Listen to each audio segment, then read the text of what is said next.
Vampire bat কেন নিজের রক্ত বন্ধুদের ডোনেট করে? এই বাদুড়গুলো কেন শুধু নিজের পরিবারের নয়, বন্ধুদের জীবনও বারবার বাঁচায়? যখন কোনো ব্যাট ক্ষুধার্ত থাকে, তখন অন্য ব্যাট তাকে কিভাবে রক্ত ডোনেট করে? ব্যাটদের মধ্যেও কি ফ্রাইন্ডশিপ আর ট্রাস্টের মতো সম্পর্ক থাকে? আজ জানবেন ভ্যাম্পায়ার বাদুড়ের সেই রহস্য, যা আপনার ভাবনাকেই পুরো বদলে দেবে।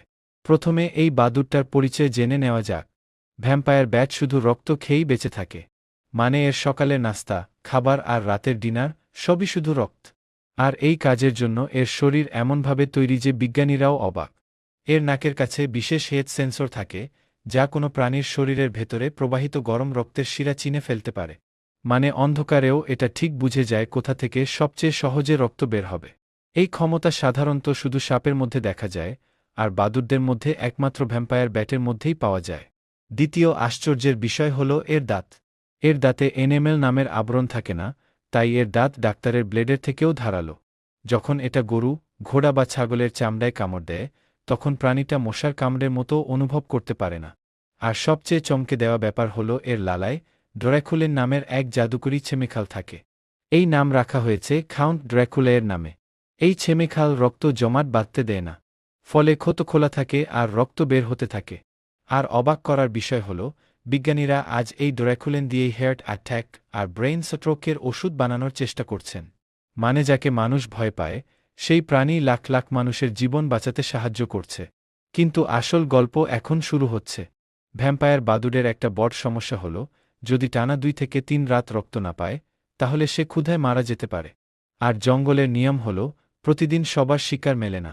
কখনো আবহাওয়া খারাপ, কখনো কোনো প্রাণী পাওয়া গেল না। তখন ক্ষুধার্ত বাদুড় কি করবে? এখানেই শুরু হয় প্রকৃতির সবচেয়ে সুন্দর খেলা। এই বাদুড়গুলো দলে দলে থাকে। এক একটা দলে 20 থেকে 100 পর্যন্ত বাদুড় থাকতে পারে। আর যে বাদুড়ের পেট ভরা থাকে, সে উল্টো হয়ে ঝুলে ক্ষুধার্ত বন্ধুর কাছে যায় এবং নিজের পেটের ঘন রক্ত মুখ দিয়ে বের করে সরাসরি তার মুখে ঢেলে দেয়। মানে mouth to mouth blood donation.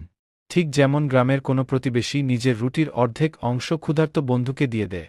আর সবচেয়ে জাদুকরী ব্যাপার হল, এরা শুধু আত্মীয়দেরই রক্ত দেয় না, বরং নিজের ঘনিষ্ঠ বন্ধুদেরও দেয়, যাদের সঙ্গে রক্তের কোনো সম্পর্কই নেই। বিজ্ঞানীরা একে বলেন রেসিপ্রোকাল আল্ট্রুইজম। অর্থাৎ, তুই আজ আমাকে সাহায্য কর, আমি কাল তোকে সাহায্য করব। কিন্তু এই বন্ধুত্ব হুট করেই তৈরি হয় না।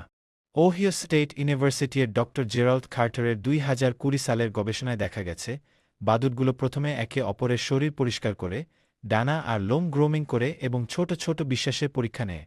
যখন বিশ্বাস পুরো তৈরি হয়, তখনই তারা রক্তের মতো মূল্যবান জিনিস ভাগ করে। আর একটা বিষয়ে সত্যিই হৃদয়ে ছুঁয়ে যায়। বিজ্ঞানীরা দেখেছেন, স্ত্রী ভ্যাম্পায়ার বাদুড়রা পুরুষদের তুলনায় অনেক বেশি উদারভাবে রক্ত ভাগ করে। আর তাদের এই বন্ধুত্ব 1-2 দিনের নয়, বছরের পর বছর টিকে থাকে। অনেক সময় এক পরিবারের বাদুড় প্রজন্মের পর প্রজন্ম অন্য পরিবারকে সাহায্য করে যায়। ভিডিওটি ভালো লাগলে অনুগ্রহ করে একটি লাইক করবেন, আপনার মতামত কমেন্টে জানাবেন, এবং এমন আরও ভিডিও পেতে দয়া করে ফলো করবেন। এই ভিডিওটি দেখার জন্য আপনাকে ধন্যবাদ।